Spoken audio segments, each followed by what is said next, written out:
کہ عزت و توقیر جو ہوتی ہے اس کا ایک بیسک لا ہے ڈیفیمیشن کا کہ آپ کو یہ ثابت کرنا پڑتا ہے کہ آپ واقعی آپ کی معاشرے میں بہت عزت ہے.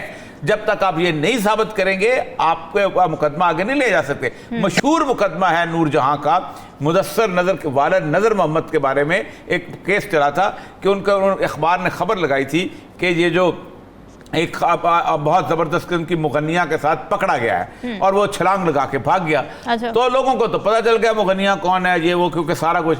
تو نور جہاں نے وہاں کہا اپنے وکیل کے پاس, وکیل بڑے کمال کے تھے, میرا خیال احسن ظفر صاحب تھے, ان کو کہا کہ میں اس پہ مقدمہ کرنا چاہتی ہوں. تو ان کا پہلے تو آپ کو یہ ثابت کرنا پڑے گا کہ آپ واقعی وہی مغنیہ ہیں جن کے ساتھ مدثر بھاگا تھا. تو اگر نہیں ہے, تو اگر کہیں گے یہ جھوٹ ہے, تو پھر آپ کو یہ ثابت کرنا پڑے گا کہ کیا آپ کی کوئی عزت ہے معاشرے کے اندر. تو اس پہ تو ہزار سوال ہو جائیں گے نا جی, ہزار باتیں آپ کے. تو اصل مسئلہ یہ ہے کہ پارلیمان کی گزشتہ تاریخ کے اندر, اگرچہ کہ جوڈیشری بھی کوئی خاص خوبصورت تاریخ نہیں ہے, پاکستان کے اندر جوڈیشری نے بھی جو پاکستان کے ساتھ کیا ہے وہ بھی کم نہیں ہے, اس کا بھی کوئی بیگج اتنا صاف ستھرا نہیں ہے, لیکن اس کے باوجود بھی ایک بھرم رکھا جاتا ہے عدالت کا, کیونکہ سب نے ان کے پاس جانا ہے فیصلہ کرنے کے لیے. تو یہ جو تقریریں ہو رہی ہیں کہ ہمارا سب کچھ, یہ ایک ایکسرسائز ان فوٹیلٹی ہے. یہ جب عدالت کے سامنے جاتے ہیں تو می لارڈ, یور آنر, ہم سب کچھ کرنے کو تیار ہیں, جو آپ کہتے ہیں کریں گے, سب کچھ کریں گے. لیکن جب پارلیمنٹ میں جاتے ہیں تو ایسے لگتا ہے کہ جیسے زبان کے اندر کچھ چابی بھر گئی ہے اور فوراً بولنا شروع ہو جاتے ہیں. او بھائی, جس طرح کی تقریر وہاں کرتے ہو اس طرح کی تقریر تم سپریم کورٹ کو سامنے کرو نا جا کے, تاکہ تمہیں پتہ چل جائے. تو یہ ہے اصل کرائسس. ہلالی صاحب, جس طرح کے تند و تیز بیانات دیے جا رہے ہیں پارلیمنٹ کے فلور سے, عدلیہ کو جس طرح سے نشانہ بنایا جا رہا ہے, یہ بات بھی ہوئی ہے کہ جی پبلک اکاؤنٹنگ جو آفیسر ہے اس کو 16 مئی کو طلب کر لیا گیا ہے. پھر ایک بات یہ بھی ہوئی ہے کہ ایک ریزولوشن کے ذریعے ایک کمیٹی بنائی جائے کہ تاریخ پر ساری نظر ڈالی جائے کہ کب کب آئین کی خلاف ورزی کی گئی. تو یہ اس کا کوئی اینڈ ہے, اور اس سے کس قسم کا بینیفٹ لینا چاہ رہی ہے پی ڈی ایم؟ کیا وہ چاہ رہی ہے کہ اس ایج پر دھکیل دے عدلیہ کو کہ وہ انہیں نااہل قرار دے دیں اور وکٹم کارڈ ان کو مل جائے؟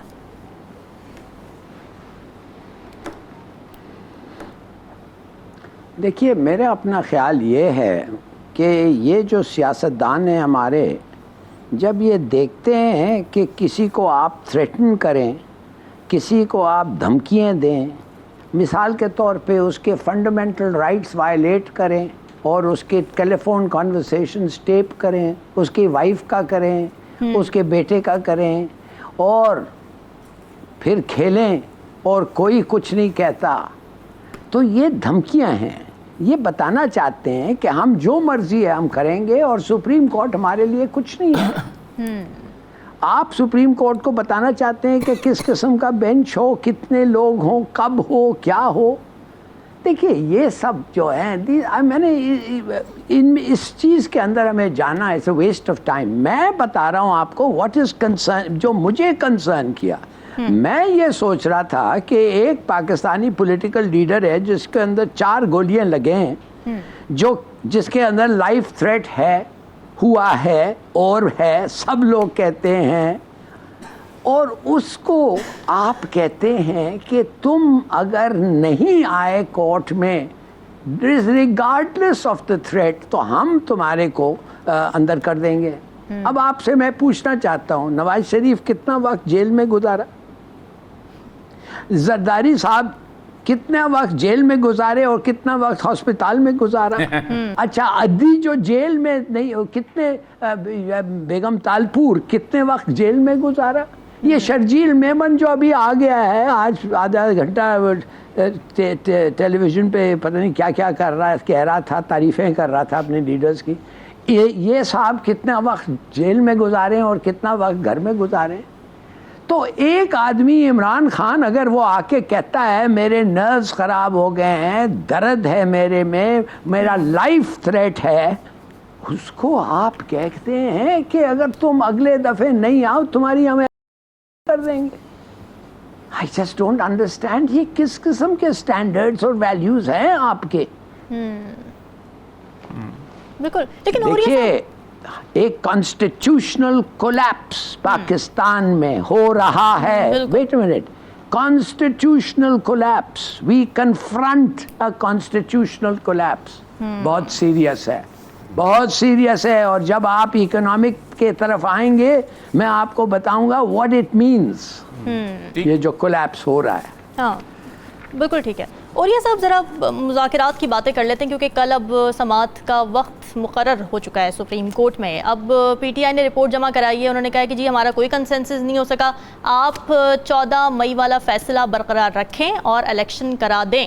اب حکومت کیا کرنے جا رہی ہے کل؟ دیکھیں کل بھی جو پیشی ہے نا, کل بھی پیشی 14 مئی والے فیصلے پہ نہیں ہے. اچھا, کل بھی پیشی جو ہے وہ ہے, حکومت نے ایک درخواست کی ہوئی ہے کہ سپریم کورٹ ایک فیصلہ کرے. حکومت نے کی ہوئی ہے کہ ایک دن میں الیکشن ہونے چاہیے. ایک تو یہ ہے. دوسرا, الیکشن کمشنر نے, چیف الیکشن کمشنر نے بھی ایک درخواست کی ہوئی ہے کہ ہمیں, اور وہ بڑی مذاق خیز درخواست ہے, کہ ہمیں جو ہے آپ نے ریویو کریں فیصلے کے اوپر, اور یہ ہمارا اختیار کو آپ نے قبضہ لیا ہے. ٹھیک, پہلی بات تو یہ ہے کہ چیف الیکشن کمشنر صاحب راجہ سکندر سلطان صاحب, آپ مجھے یہ بتائیں کہ آپ کو جو 222 کے تحت اختیار دیا آئین نے کہ تم صوبوں سے سیکورٹی لو, وفاق سے پیسے لو, اور سب کو تمہارے حکم کا پابند کرنا پڑا, تمہارے تو مذاق اڑا کے چلے گئے وہ لوگ. انہوں نے کہا ہم نہیں مانتے تمہاری بات. جب تمہاری بات نہیں مانی گئی اور تم یہاں کرتے ہوئے بھیگی بلی بنے ہوئے تم نے کہا کہ نہیں میں الیکشن نہیں کرا سکتا ہوں, تو پھر سپریم کورٹ انٹروین میں کہا دیکھیں نا, آپ یہاں طے کر لیں کہ سپریم کورٹ کا کوئی فیصلہ نہیں. ہاں, تو پھر الیکشن کس کی ذمہ داری ہے؟ الیکشن کمیشن کی. بالکل. اور کب ذمہ داری ہے؟ 90 دن کے اندر. سمجھیں سپریم کورٹ نے کچھ نہیں کیا. سپریم کورٹ تو اس وقت انٹروین کیا نا کہ جب آپ کے کو اندازہ ہو گیا کہ یہ تو کھلواڑ کر رہے ہیں آئین کے ساتھ, یہ تو تباہ برباد کر رہے ہیں پاکستان کے آئین کے کانسیپٹ کو. اور الیکشن کمیشنر صاحب کہتے ہیں کہ آپ نے ہمارے جو چیزیں ضرب کیا, بھائی آپ 222 کے تحت آپ کی صورتحال کیا ہے, اس کے تحت آپ کو 224 میں آپ کو کیا کہتا ہے آئین کہ تمام لوگ جو ہیں وہ ان کو باؤنڈ ہیں تمہیں سیکورٹی دینے میں, افرادی قوت دینے کے اندر, اور پیسے دینے کو آپ نے نہیں کیا. جو لوگ باؤنڈ ہیں اوریا صاحب وہی تو راضی نہیں ہو رہے نا ریسورسز دینے میں, جو لوگ باؤنڈ ہیں, جن کو آئین نے بائنڈ کیا ہے. دیکھیں میری بات سنیں, سپریم کورٹ کا یہ کوئی کام نہیں ہے کہ وہ اپنے فیصلے امپلیمنٹ کرائے. سپریم کورٹ کا کام ہے اکارڈنگ ٹو دا کانسٹیٹیوشن فیصلہ کر لے. اسی لیے کل میرا خیال ہے انہوں نے آخری مہلت دی ہے اس پٹیشن کو نہ بلا کے, جو کہ 14 مئی والی پٹیشن ہے. کیونکہ ایک بات بڑی امپورٹنٹ ہے کہ 14 مئی جب گزرے گا نا, کرائم تب کمٹ ہوگا. یہ کہہ دیا کہ الیکشن کمیشن جی ہم نے کل کہہ دیا ہے, ہم نے بیلٹ چھاپتی ہیں 14 مئی کو الیکشن ہو رہے ہیں, وہ سپریم کورٹ تو کچھ نہیں کر سکتی. وہ کہے گی اچھا ٹھیک ہے 2 دن میں الیکشن ہو جائے, ہم کمپین کرٹیل کر لیا ہم نے. الیکشن کمیشن کو یہ اختیار ہے کہ 90 دن کے اندر شیڈول اپنی مرضی سے کرٹیل کر سکتا ہے, کم کر سکتا ہے, لوگوں کی اجازت کم کر سکتا ہے, جلسوں کی اجازت کم کر, سارا کچھ دیکھ کے, صورتحال کو دیکھ کے. تو وہ ہوگا 14 مئی کے بعد, جب اگر کرائم کمٹ ہو گیا تو پھر فیصلہ آئے گا. اور فیصلہ جو ہے وہ امپلیمنٹ ہونا جو ہے, ابھی دیکھیں آزاد کشمیر کا چیف وزیر اعظم فارغ ہوا ہے نا, پھر اگر آپ فارغ نہیں بھی ہوتے تو کل آپ جائیں گے تو پھر الیکشن کمیشن میں جس وقت آپ اپنا کاغذ جمع کرائیں گے تو آپ کا مقابل کا امیدوار کہے گا یہ تو نااہل ہے, یہ تو الیکشن نہیں لڑ سکتا. تو پھر وہاں پر ایک اور کرائسس پیدا ہو جائے گا. بہت جو لالی صاحب نے کہا نا کہ کانسٹیٹیوشنل کرائسس نہیں, کانسٹیٹیوشنل بریل کی طرح ہم جا رہے ہیں. سارے کے سارے اس قبر کے پاس کھڑے ہیں, فاتحہ پڑھ رہے ہیں, کالا لباس پہنا ہوا ہے, اور ہم آئین کو ساری کی ساری پارلیمنٹ مل کے ایک قبر کھود کے اس کے اندر دفن کر رہی ہے. ٹھیک ہے, لیکن یہاں پہ میرا ایک سوال ہے ہلالی صاحب, اوریا صاحب کے جواب میں سے ہی میں یہ سوال ذرا ڈرا کر رہی ہوں کہ انہوں نے کہا ہے کہ کرائم جب کمٹ ہوگا اس کے بعد کوئی ایکشن لے گی سپریم کورٹ. کرائم تو اسی دن کمٹ نہیں ہو گیا تھا جب 90 دن میں الیکشن نہیں کروائے تھے حکومت نے.